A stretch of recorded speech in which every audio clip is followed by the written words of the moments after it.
இன்றைக்கி என்னோட 60th birthday celebrate பண்ணோம் வீட்டில். ரொம்ப சிம்பிளாக தான் செலிப்ரேட் பண்ணோம். இந்த நாளில், அதாவது நான் வந்து ஒரு சீனியர் சிட்டிசனாக மாறி இருக்கிற இந்த நாளில் நான் கடவுளுக்கு, கர்த்தருக்கு, இயேசுவுக்கு, பரிசுத்த ஆவியானவருக்கு நான் வந்து ரொம்ப நன்றி சொல்ல கடமைப்பட்டிருக்கேன். இது வந்து ஒரு விதத்தில் என்னோடய டெஸ்டிமனி மாதிரி கூட எடுத்துக்கலாம். முழுதாக ஒரு பெரிய டெஸ்டிமனியாக சொல்லணும்னு எனக்கு ஆசை. ஆனால் நான் அதை 2 பகுதியாக பிரித்து சொல்லலான்னு இருக்கேன். என்ன அப்படின்னு பார்த்தீங்கன்னா, இப்போது இந்த 60வது பிறந்தநாளை நான் கொண்டாடுறதுக்கு முழுக்க முழுக்க காரணமே கடவுள் தான். ஏன்னா 2024 அக்டோபர் மாதம் ஒரு 25, 26 இந்த 2 டேட்டில் ஏதோ ஒரு டேட்டு, எனக்கு இப்போ சரியாக ஞாபகம் இல்லை. 26 இல்லை 25ன்னு தான் நினைக்கிறேன். அந்த டேட்டில் வந்து எனக்கு ஒரு ஆக்சிடெண்ட் ஆயிடுச்சு. ஆக்சிடெண்ட்னா எந்த வண்டியும் என் மேலே வந்து மோதலை. நான் 2 வீலரில் போயிட்டுருந்தேன். 2 வீலரில் போயிட்டுருக்கும்போது எனக்கு சுகர் இருக்குது. அன்றைக்கி காலையில் நான் வந்து மோர் சாதம் தான் சாப்பிட்டுட்டு போனேன். ஆக்சுவலாக சுகர் இருக்கவங்க மோர் சாதம் சாப்பிடக்கூடாது அப்படின்ற மாதிரி சொல்லுவாங்க. பட் எனக்கு வந்து ஹீட்டாக ஃபீல் பண்ணதுனால நான் வந்து மோர் சாதம் சாப்பிட்டுட்டு தான் நான் அன்றைக்கி வெளியே போனேன். வெளியே போயிட்டு ஒரு பக்கத்தில் ஒரு 6 கிலோமீட்டர் இருக்கிற ஒரு தூரத்தில் இருக்கிற ஒரு பிளேஸ்க்கு போயிட்டு அங்கே ஒரு வேலையை முடிச்சுட்டு, அங்கே இருந்து எங்களோட கன்ஸ்ட்ரக்ஷன், எங்கள் வீடு நாங்கள் கட்டிகிட்டு இருந்தோம் அந்த நேரத்தில். அந்த வீட்டை பார்க்குறதுக்காக யூஸ்வலாக டெய்லி நான் போவேன். அது மாதிரி அந்த வேலையை முடிச்சுட்டு அந்த பிளேஸில் இருந்து நான் வந்து 2 வீலரில் என்னோடய வீடு கட்டின்னு இருக்க அந்த சைட்டை நோக்கி நான் வந்துட்டுருந்தேன். வந்துட்டு இருக்கும்போது ஒரு ஏரி ஓரமாக ஒரு ரோடு போகும். கூடலூர் ஏரின்னு சொல்லுவாங்க. அந்த கூடலூர் ஏரிக்கரை மேலே ஒரு ரோடு இருக்கும். அந்த ரோடு வழியாக தான் எங்களோட சைட்டுக்கு போக வேண்டியிருக்கும் எப்போவுமே. ஸோ அந்த ரோட்லேருந்து நான் 2 வீலரில் போயிட்டுருக்கும்போது ஒரு குறிப்பிட்ட தூரம் வரைக்கும் நான் நல்ல நினைவோடு தான் வண்டியை ஓட்டிக்கிட்டு போனேன்.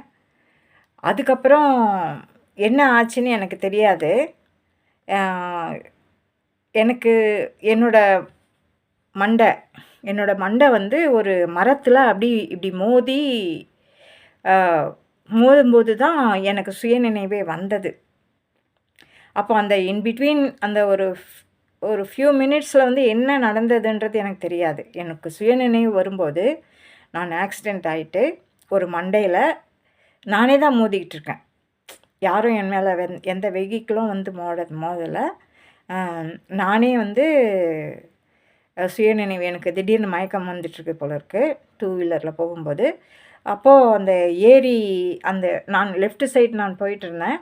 லெஃப்ட் சைட்லேருந்து என்னோடய வண்டி வந்து இப்படிக்கா கிராஸ் பண்ணி ரைட்டாக அப்படியே கிராஸ் பண்ணி அந்த ஏரிக்கரையோட பள்ளத்துக்குள்ளே இறங்கியிருக்கு.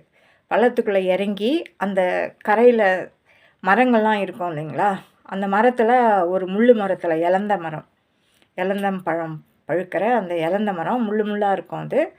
அந்த மரத்தில் தான் என் மண்டை மோதிருக்கு. மோதின பிறகு தான் எனக்கு சுயநினைவு வந்தது. சுயநினைவு வந்த பிறகு தான் நான் அப்போ தான் பார்க்குறேன். நான் ஏதோ எனக்கு புரிஞ்சிடுது. உடனே நான் இமிடியேட்டாக எனக்கு சுயநினைவு வந்தப்பவே எனக்கு ஏதோ சம்திங் ராங் ஆகிடுச்சு அப்படின்றது தெரிஞ்சிடுச்சு. மைண்டில் தெரிஞ்ச உடனே இம்மிடியேட்டாக என் வாயிலேருந்து வந்த வார்த்தைகள் அம்மா, அப்பா, ஆண்டவரே, இந்த 3 வார்த்தை தான் வந்தது. வேறு எதுவுமே வரல. அது ஏன் அப்படி எனக்கு வந்ததுன்னா, நான் வந்து என்னோடய அம்மாவையோ என்னோடய அப்பாவையோ நான் அந்த நேரத்தில் வந்து நான் கால் பண்ணலை. ஆக்சுவலாக டெய்லி ப்ரேயர் பண்ணும்போது நான் கடவுளை வந்து என்னுடைய தாயும் தகப்பனும் குருவும் தெய்வமுமான இறைவா அப்படின்ற வார்த்தைகளில் அதை உபயோகப்படுத்தி தான் நான் டெய்லி ப்ரேயர் பண்ணுவேன். அந்த பழக்கம்தான் வந்து எனக்கு வந்து அம்மா, அப்பா, ஆண்டவரே அப்படின்னு அந்த வார்த்தைகளாக வெளிப்பட்டது. அந்த வார்த்தைகள சொல்லிட்ட பிறகு, அதுக்கப்புறம் தான் வந்து நான் வந்து என்னோட சூழ்நிலைகளே நான் கவனிச்சு பார்க்குறேன். எப்படி இருக்கு? என்னை சுத்தி எப்படி இருக்கு? அப்படின்னு சொல்லிட்டு பார்த்தீங்கன்னா, அ என்னோட முதுகு வந்து இப்படி இப்படி நான் விழுந்திருக்கேன். அ என்னோட முதுகு வந்து முதுகுக்கு கீழ ஃபுல்லா முள்ளுங்களா இருக்கு. முள்ளு மேல தான் வந்து நான் விழுந்திருக்கேன். இப்படி விழுந்திருக்கேன். ஆம். அப்புறம் நானு எழுந்து உட்காரணும்னு பார்க்குறேன், கொஞ்சம் முடியல எனக்கு. அம் அ அ முள்ளுங்கலாம் அப்படியே குத்திட்டுருக்கு முதுகுல. முள்ளு அடியில ஃபுல்லா முள்ளுங்க குத்திட்டுருக்கு. அப்புறம் எப்படி நம்ம எழுந்துக்கிறதுன்னு சொல்லிட்டு, இந்த இந்த பக்கம் மரத்தோட ட்ரங்க் இருந்தது. இந்த இந்த ட்ரங்க் நான் என் என் தலை வந்து ஒரு பிரான்ச்ல இப்படி மோதிருக்கு. ஒரு ஸ்டெம்மோட சைட் ஸ்டெம்ல. இந்த பக்கம் இருந்த ஸ்டெம்ல என்னோட இந்த லெஃப்ட் ஹேண்ட வந்து புடிச்சுக்கிட்டு, அ ரைட் ஹேண்டால நான் கைய கொஞ்சம் அழுத்தி, இப்படி அழுத்தி அ கொஞ்சம் எழுந்துக்கலாம் அப்படின்னு சொல்லிட்டு பார்க்குறேன். பட் கை வைக்க முடியல. எல்லாம் ஃபுல்லா முள்ளா இருக்கு. ஃபுல் தார்ன்ஸ். ஃபுல்லா முள்ளா இருக்கிறதுனால கைய எனக்கு அழுத்த முடியல. பட் இந்த கையால மரத்தோட அந்த ஸ்டெம்மு ஒண்ணு புடிக்கிற மாரி இருந்தது இல்லையா? அத புடிச்சுக்கிட்டேன். புடிச்சிட்டு அப்புறம் தான் வந்து நான் என்ன பண்றேன், பார்க்குறேன் என்னோட லெஃப்ட் ஹேண்டு அ நீ ஃபுல்லா, முட்டி ஃபுல்லா வந்து ஒரு ஒரு வி மாதிரி ஒரு அந்த இதில ஸ்டெம்ல இப்படி வி மாரி பிரியுது இல்லையா? அதுக்குள்ள போயிட்டு மாட்டிட்டு இருக்கு. மாட்டிட்டு முட்டி அதில ஃபுல்லா மாட்டிட்டு இருக்கிறதுனால, அந்த லெக் வந்து என்னால அசைக்கவே முடியல. அப்போ ஒரு லெக் வந்து லாக் ஆயிடுச்சு பிரான்ச்சஸ்க்கு நடுவுல. அப்படியே வி மாரி இருக்கிறதுல. இன்னொரு முதுகு ஃபுல்லா வந்து முள்ளுல மாட்டிக்கிட்டு, ட்ரெஸ் எல்லாம் முள்ளுல மாட்டிக்கிட்டு இருக்கு பேக்ல. அ கைய வச்சு அழுந்தி எழுந்துக்கவும் முடியாது. என்னோட வண்டி நான் ஓட்டிட்டு வந்த டூ வீலர் வந்து ஒரு ஒரு 4 அடி கீழ இருக்கு. நான் நான் இருக்கிற ஸ்பேஸ்லேருந்து ஒரு 4 அடி கீழ இருக்கு. நான் வந்து ஒரு அ டாப்பு அதாவது ரோடு வந்து மேல கரையில போகுது இல்லைங்களா? அந்த டாப்லேருந்து அந்த டாப் லெவல்லேருந்து ரோடோட டாப் லெவல்லேருந்து ஒரு ஒரு ஒரு 4 அடி ஒரு 4 அடி ஆழத்தில டவுன்ல நான் விழுந்து கிடக்கிறேன். ஆனா ஃபுல்லா வந்து புதருங்களா இருக்குது. செடிங்கலாம் நெறைய மறைச்சிட்டு இருக்குது என்ன. அந்த வியூ தெரியல. ரோடோட வியூ வந்து கரெக்ட்டா தெரியாது. அந்த ஒரு 4 அடி, 5 அடி பள்ளத்தில நான் விழுந்திருக்கேன். எனக்கு கீழ ஒரு 4 அடியில என்னோட டூ வீலர் இருக்கு. கீழ ஃபுல்லா பாறைங்க. சின்ன சின்ன பாறைங்க. இவ்வளோ பெரிய பாறைங்களா, பாறை கல்லுங்களா கீழ இருக்கு. ஏரியில சுத்தமா தண்ணி கிடையாது. தண்ணியெல்லாம் வத்தி போயிட்டு, அப்படியே ஸ்வாம்பா அப்படியே ஸ்வாம்ப் இந்த சேறு இருக்குது இல்லையா? ஃபுல்லா சேரா இருக்கு. அ அப்போ நான் யோசிக்கிறேன். என்ன இது? இப்படி இருக்குது. ஐயோ! நல்ல வேளை நம்ப இந்த இடத்துல இந்த முள்ளு மேல விழுந்ததுனால தான் நாம வந்து உயிர் பொழைச்சிருக்கோம். இந்த முள்ளு மேல மட்டும் விழாம இருந்தேன்னா, என் வண்டியோட சேர்ந்து நான் வந்து அந்த கீழ இருக்கிற அந்த ஒரு 3, 4 அடி டவுன்ல இருக்கிற அந்த பாறையில போயிட்டு என் மண்டை விழுந்திருக்கும். இல்ல சைட்ல விழுந்திருப்பேன். கண்டிப்பா எனக்கு வந்து அது நான் பொழைச்சிருக்கிறதுக்கு வாய்ப்பே கிடையாது. ஏன்னா சுத்தி ஒரு 4, 5 பெரிய பெரிய பாறைகள். இந்த கீழ அந்த நான் இருக்கிற பொசிஷனுக்கு கீழ வந்து ஒரு 4 அடி தூரத்தில கூர்ா பெரிய பெரிய பாறைகளா இருக்குது. அதுக்கடுத்து அதில என் வண்டி மோதி இருந்தாலும், அதுக்கடுத்து நான் அந்த சேத்துக்குள்ள தான் போய் விழுந்து புதைஞ்சிருப்பேன். ஏன்னா நான் மயக்கத்தில இருந்திருக்கேன் ஆக்சிடென்ட் நடக்கும்போது. அப்போ மண்ணுக்குள்ள போயிட்டு என் முகமெல்லாம் அழுந்தி இருந்தாலும், எனக்கு மூச்சு விடுறதுக்கு சான்ஸ் இருந்திருக்காது. இந்த முள்ளு மேல விழுந்ததுனால தான், அந்த முள்ளு வந்து ஃபுல்லா என்னோட ட்ரெஸ் எல்லாம் ஹோல்ட் பண்ணி அப்படியே இது பண்ணி ஹோல்டு பண்ணி வச்சிருந்ததுனால, என்னால வந்து எழுந்து அது அது வந்து என்ன அப்படியே கரெக்ட்டா புடிச்சிட்டு இருந்திருக்கு. கீழ விழுந்துராம. அதுவும் இல்லாம இந்த முட்டி வந்து லெஃப்ட் சைடு முட்டி வந்து அந்த மரத்துக்கு கிளைங்களுக்கு நடுவுல போயிட்டு மாட்டிட்டு இருந்ததுனாலயும், நான் தப்பிச்சிருக்கேன். அப்ப நெனச்சேன், நல்ல வேளை ஆண்டவரே! எனக்கு வந்து மோசமான ஒரு ஆக்சிடென்ட் நடக்காம, அ ஆ "இப்படி என்ன காப்பாத்திருக்கீங்க. ரொம்ப நன்றி ஆண்டவரே!" அப்படின்னு சொல்லிட்டு நானு மனசுக்குள்ள சொல்லிட்டு, அப்புறம் என் கால எடுக்க முடியுமான்னு சொல்லிட்டு, என்னோட அந்த முட்டிய எடுக்க முடியுமான்னு சொல்லிட்டு நான் ட்ரை பண்ணேன். பட் என்னால வந்து முடியல. ஏன்னா ஒரு கையில நான் புடிச்சிட்டுருக்கேன். அந்த கைய விட்டுட்டேன்னா, நான் கீழ சரிஞ்சுட்டுனோன்னு பயமா இருக்குது. இன்னொன்று வந்து எனக்கு வந்து உட்கார்ந்தும் எனக்கு வந்து பேலன்ஸ் பண்ண முடியல. அப்படியே எப்படி சாஞ்சிட்டு அந்த ஏரியோட அந்த சரிவில் எப்படி நான் அப்படி சாஞ்சிட்டு இருக்கேன்னா, அப்படியே தான் சாஞ்சிட்டு இருக்கேனே தவிர, உட்கார்றதுக்கெல்லாம் என்னால் முடியல. சரி நான் என்ன பண்ணுறேன் யோசிக்கிறேன். ஓகே, நம்மளுக்கு ஒரு கால் ஃப்ரீயாக இருக்குது, ரைட் லெக்கு ஃப்ரீயாக இருக்குது. இந்த லெக்கை வச்சு நம்ம வந்து கீழே ஏதாவது நம்மளால் மண்ணில் சப்போர்ட் பண்ண முடியுமா பார்க்கலாம் அப்படின்னு சொல்லிட்டு அந்த ஃப்ரீ லெக்கை வந்து நான் கீழே நல்லா டவுனாக நீட்டி பார்க்குறேன்.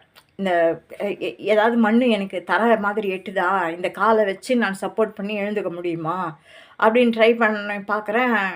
ஒன்றும் தரையெல்லாம் என் காலுக்கு தென்படவே இல்லை. இந்த ஃப்ரீ லெக் ரைட் ஹேண்ட் லெக்கில் வந்து இப்படி இப்படி ஆட்டி பார்க்குறேன், தரையே இல்லை.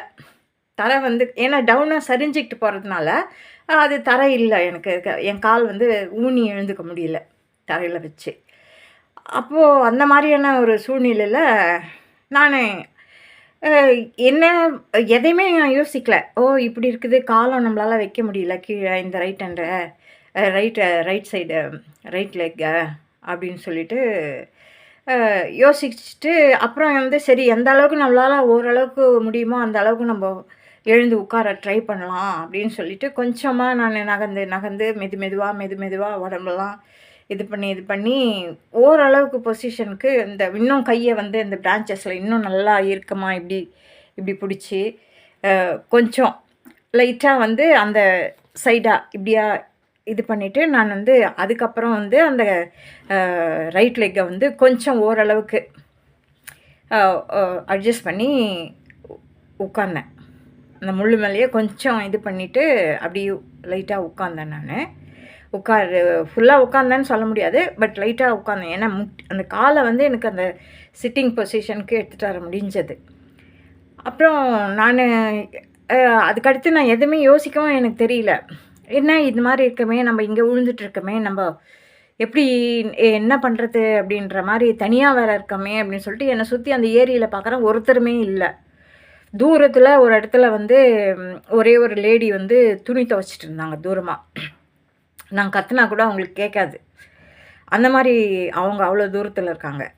அப்புறம் நான் யோசிக்கிறேன் எப்படி நம்ம இது பண்ணுறது அப்படின்னு சொல்லிட்டு எனக்கு வந்து என் பேகு வண்டியில் வந்து என் பேக் நான் மாட்டிகிட்டு வந்தேன், என்கிட்ட செல்ஃபோன் இருக்குது, அதை எடுத்து கால் பண்ணலாமே அப்படின்ற மாதிரியான யோசனைகள் கூட எனக்கு அந்த நேரத்தில் தோணவே இல்லை. அந்த லேடியை கூப்பிட்டு பார்க்கலாம் அப்படின்றது தான் தோணுச்சு. பட் அவங்க தூரமாக இருக்காங்களே, நம்ம கத்துறது கூட அவங்க காதில் கேட்காதே அப்படின்னு சொல்லி நினச்சிட்டு இப்படி சுற்றி பார்த்துட்டு அதுக்கப்புறம் நான் இப்படி மடியில் பார்க்குறேன். அது வந்து யாருமே என்னாலேயே நம்ப முடியல. ஏன்னா என்னுடைய மடியில் வந்து ஒன்றுமே கிடையாது.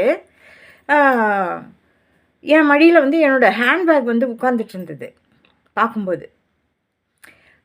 உடனே எனக்கு நான் யோசிக்கிறேன், எப்படி இந்த பேக் என் மடியில் வந்துச்சு? இவ்வளோ நேரம் என் மடியில் இந்த பேக் கிடையாதே. நான் வந்து ஒரு ஸ்லாண்டிங் பொசிஷனில் தான் நான் இந்த ரைட் லெக்கை கீழெல்லாம் தொங்க விட்டுனேன். இந்த பக்கமாக அந்த பக்கமாக ஆட்டி பார்த்துக்கிட்டு தர தெரியுதான்னு சொல்லிட்டு நான் பார்த்துக்கிட்டு இருந்தேன்.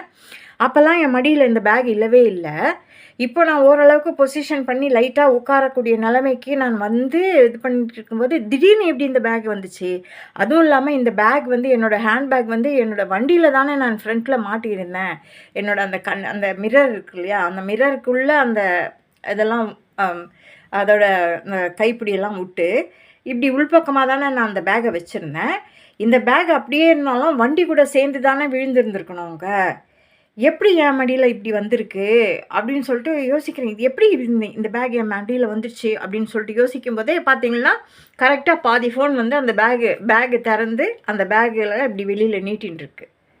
இப்படி வெளியில் அந்த ஃபோன் நீட்டின்ட்டுருக்கு. உடனே நான் வந்து சரி நம்ம ஃபோன் பண்ணணும் வீட்டுக்கு அப்படின்னு சொல்லிட்டு அந்த ஃபோனை எடுத்து, ஏன்னா ஒரு கை தான் எனக்கு இந்த கை மட்டும்தான் ரைட் ஹேண்ட் மட்டும்தான் ஆப்ரேட் பண்ண முடியும். லெஃப்ட் ஹேண்ட் வந்து மரத்தை ஹோல்டு பண்ணிகிட்ருக்கு. ஸோ வந்து எனக்கு வந்து அந்த பேக்கை திறந்து அந்த ஃபோனை எடுக்கக்கூட என்னால் முடியாது. இந்த ஒத்த கையில் வந்து முடியாது. அந்த மாதிரி ஒரு சூழ்நிலையில் எனக்கு வந்து ஆண்டவர் வந்து எனக்கு எவ்வளோ அற்புதம் பண்ணார் பாருங்களேன். அந்த வண்டியோடு இருக்க வேண்டிய பேகு, வண்டியோட ஹேண்டிலில் முன்னாடி நான் கண்ணாடி மிரரோட மாட்டியிருந்த அந்த பேகு திடீர்னு என் மடியில் வந்திருக்கு. அதுவும் திறந்துருக்கு. அதுவும் பாதி ஃபோன் வந்து வெளியில் இப்படி நீட்டின்னு இருக்கு, நான் கரெக்டாக எடுக்கணுன்ற மாதிரி. அப்புறம் நான் அந்த ஃபோனை எடுத்து வீட்டுக்கு என் பையனுக்கு பையன்களுக்கு தான் ஃபோன் பண்ணேன் நான். ஒரு பையனுக்கு ஃபோன் பண்ணேன், என்னோடய பையனுக்கு. ஏன்னா என் ஹஸ்பண்டுக்கு பண்ணேன்னா அவர் ரொம்ப பயந்துருவார்.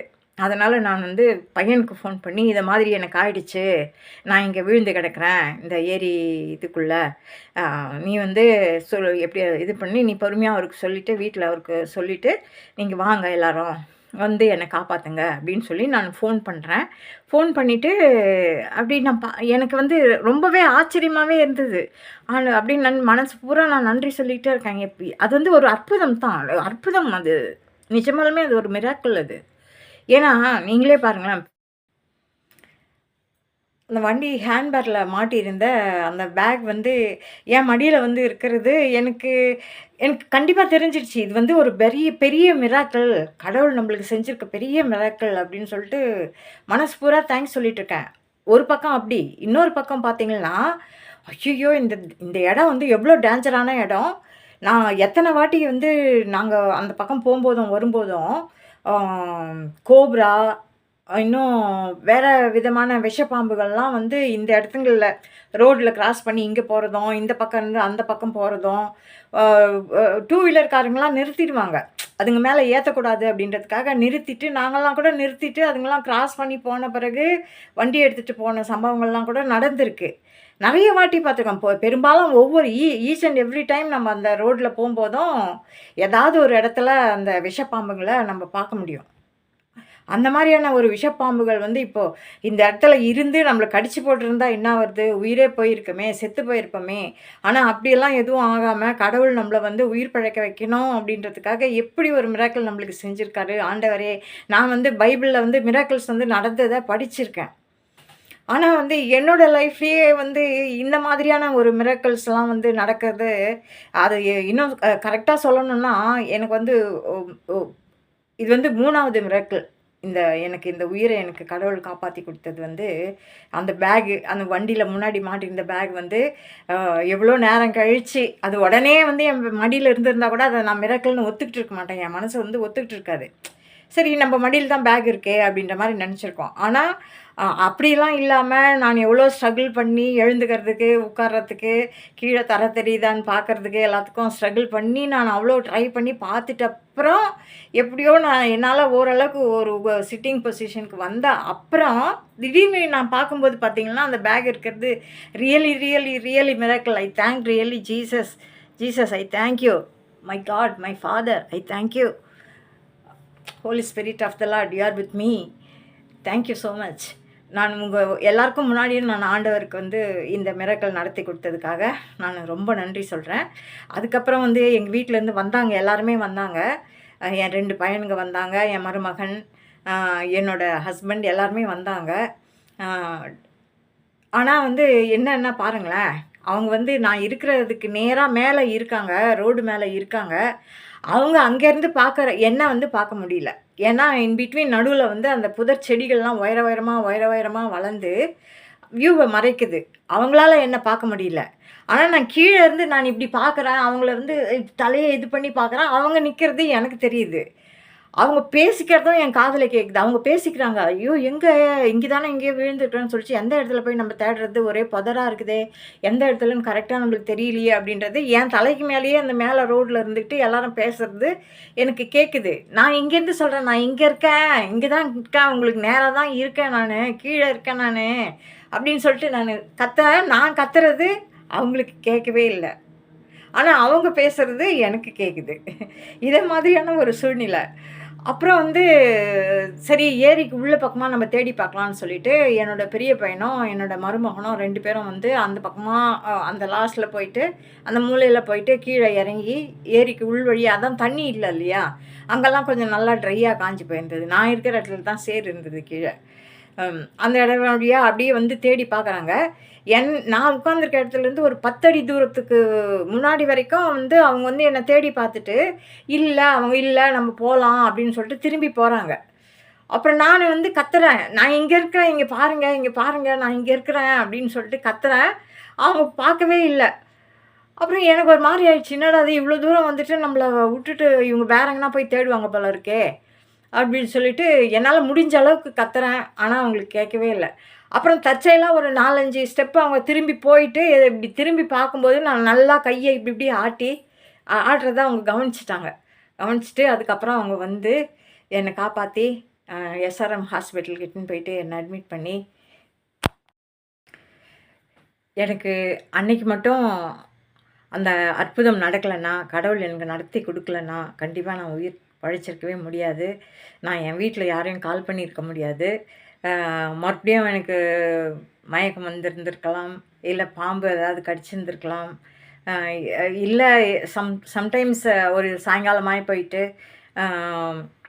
யாராவது அதாவது என்ன சொல்கிறது, தப்பான எண்ணத்தோட அணுகி இருக்கலாம்.